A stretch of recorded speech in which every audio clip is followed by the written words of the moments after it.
It was the show that changed America forever. The beloved Baltimore-based teen sock hop dance extravaganza, the Corny Show, was the first of its kind to showcase interracial teen dancing, rocketing integration out of the shadows and into living rooms everywhere. But not everyone was celebrating that evening. What happened after that memorable day of June 6th, 1962, when local legend Tracy Turnblad won the coveted Miss Teenage Hairspray crown? Did she pursue her political ambitions all the way to the White House? What about Link Larkin? How big was his break? What does the J in Seaweed J Stubbs stand for? And where are all the adult men in Baltimore? Good evening. I'm Catherine Litter, former matron of the Baltimore Women's House of Detention, and now Chief Detective for the Baltimore Police Department. Join me tonight as we answer these questions and many others on a very special episode of Behind the Beat, The Corny Collins Show.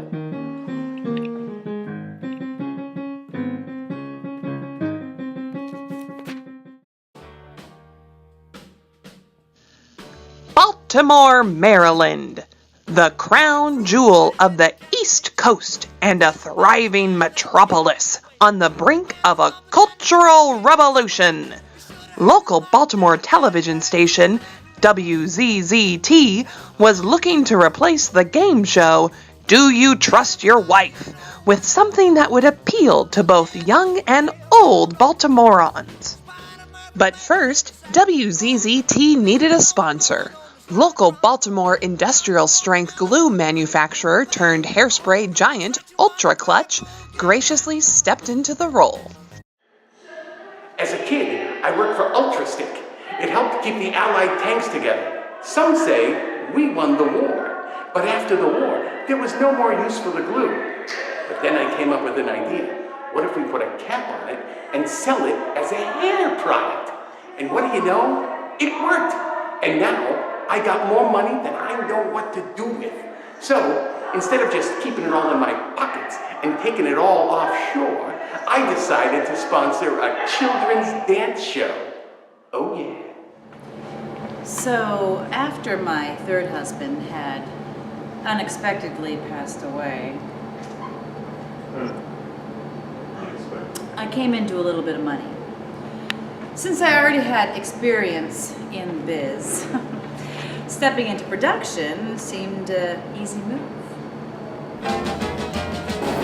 Children from all over Baltimore came out to audition for the untitled show, shimmying, thrusting, and ponying their way to potential stardom. 6 were cast and named as the, quote, nicest kids in town. But the show still needed a dynamic host to represent the ever-changing state of America. He was Cornelius Leslie Kalinsky when I first met him. First thing I said to him was to drop the name. Second thing I said to him was to drop his pants.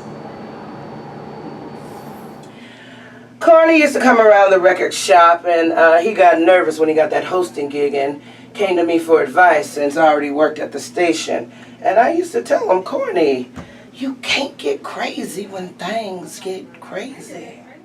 The Corny Collins Show debuted to 5 million viewers and was an instant hit with the 13 to 16-year-old demographic. It introduced the world to such groundbreaking dance moves as the Stricken Chicken,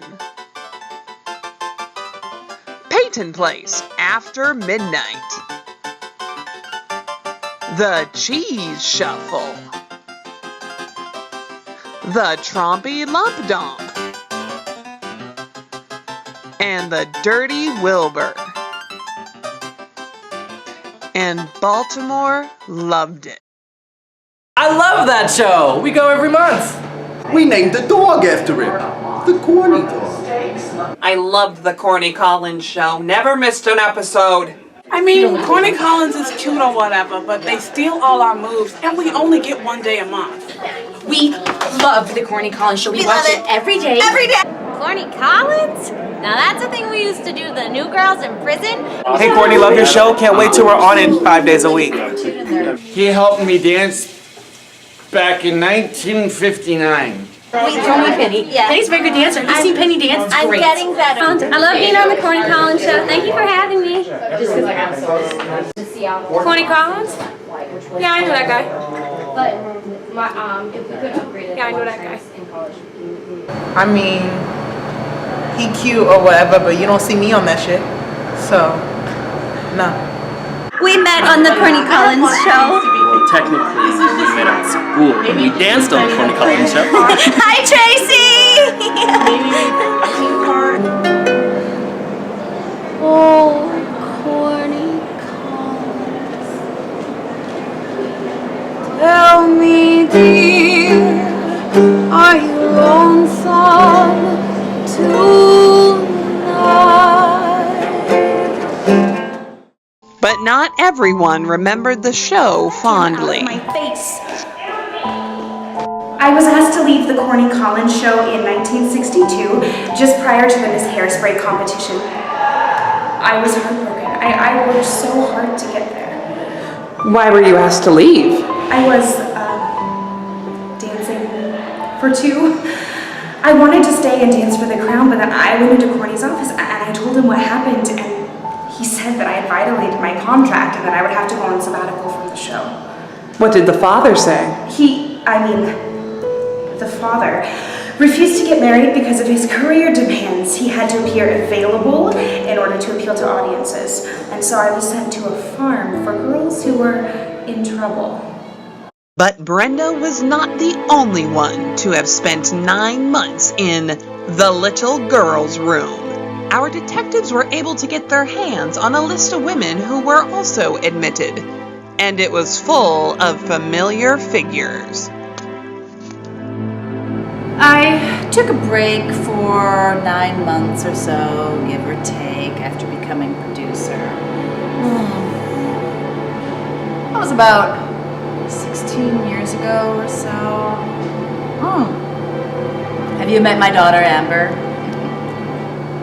I don't know my dad. My mom always said I was the only love of her life. So I told Corny I was in the family way. And he gave me 9 months off without pay. My husband was in prison and I was a desperate woman.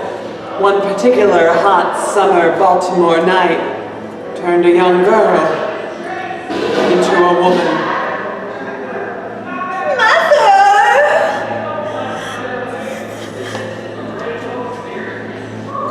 Oh gosh, yes, of course, Tracy is mine and Wilbur's daughter. There's no doubt about that. Corny was there at the conception. I won't deny that. He likes to watch. Ring-a-ding-ding. And sometimes just a little tickle. But that was it. Really, that was it. Such a good French kisser. Corny.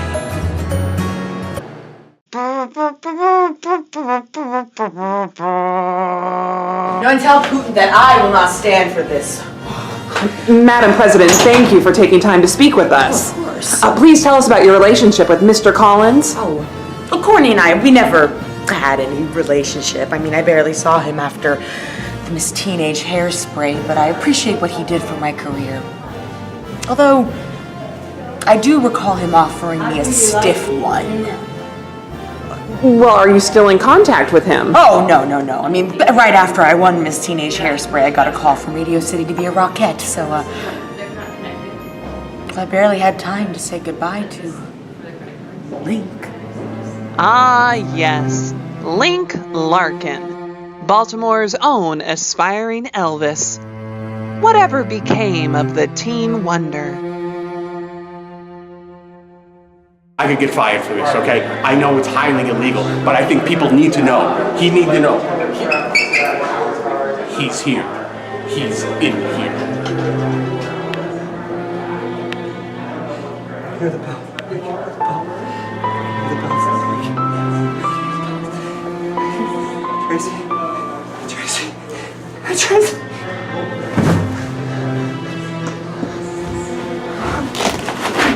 Bye, Annabelle. All right, come on, that's enough, come on, that's it, no more, that's it, all right? You got what you needed, okay? All right, that's it, no, come on, you got what you needed, no, come on, hey, no more, come on, no more filming, come on, hey, really, I'm serious, no more filming, really. Jack's right.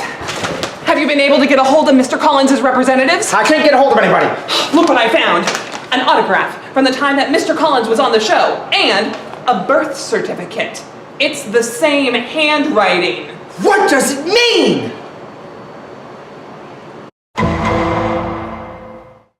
I mean, look at the timeline and the evidence. I think we know who was fathering children in Baltimore in the 1930s through 60s. Corny got me pregnant. Corny got me pregnant. Corny got me pregnant. Corny got me pregnant. Corny bought me a whiskey sour. And then he got me pregnant.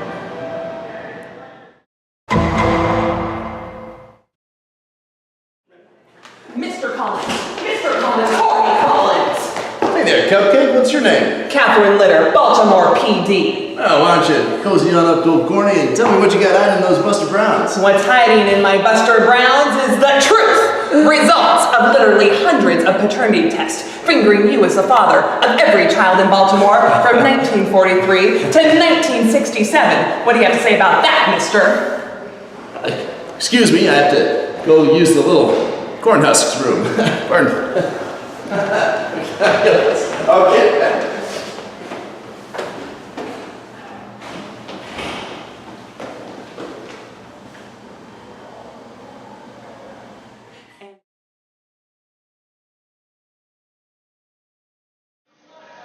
Well, there it is. You're caught.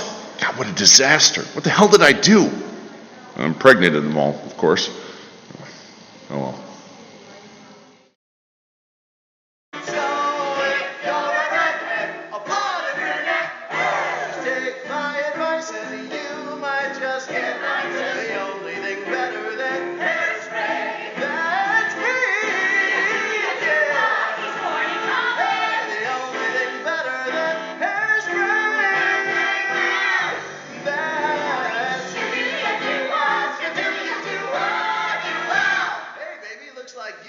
A stiff one.